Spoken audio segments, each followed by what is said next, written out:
ብዙዎች ኤክስፖርትን እንደ መደበኛ የንግድ እንቅስቃሴ ብቻ ያዩታል።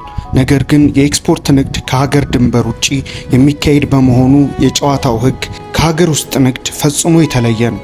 ወደዚህ ዘርፍ ከመግባቱ በፊት ዕውቀትን ማስቀደም ምን አይነት ፋይዳ እንዳለው እንንገራችሁ። አንደኛው የኪሳራ አደጋን ይቀንሳል።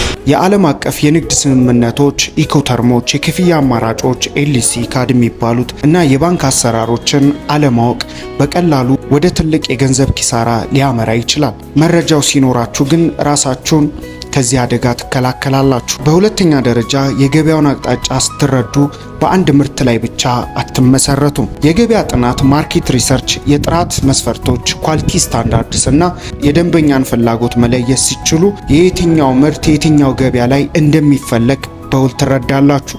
በሶስተኛው ደረጃ የህግ መተማመንን ለመፍጠር የመዳረሻ ሀገራት ህጎች እና ደንቦች ለምሳሌ እንደ ኤዩዲአር ያሉ የኢኮኖሚና አካባቢ ጥበቃ መስፈርቶች በየጊዜው ይለዋወጣሉ።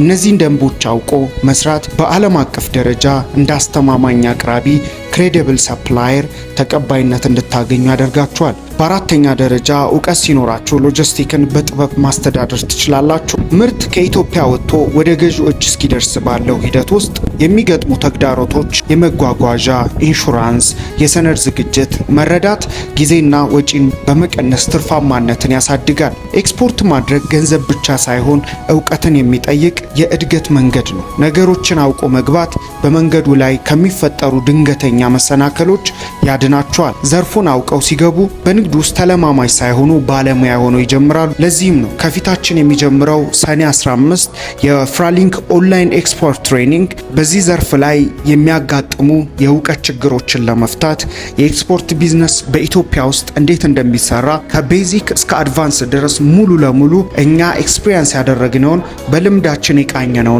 ከዚህ በፊትም አስተምረን ወደዚህ ዘርፍ ያስገባንበትን መንገድ ልናስተምራችሁ ሰኔ 15 ቀነ ቀጠሮ ይዘናል። ተመዝግባችኋል። የምንቀበለው ሰው በጣም ውስን ብቻ ስለሆነ አሁኑኑ ፈጥነው ባዮ ላይ ባለው ስልክ ቁጥር ቴሌግራም ላይ ይመዝገቡ።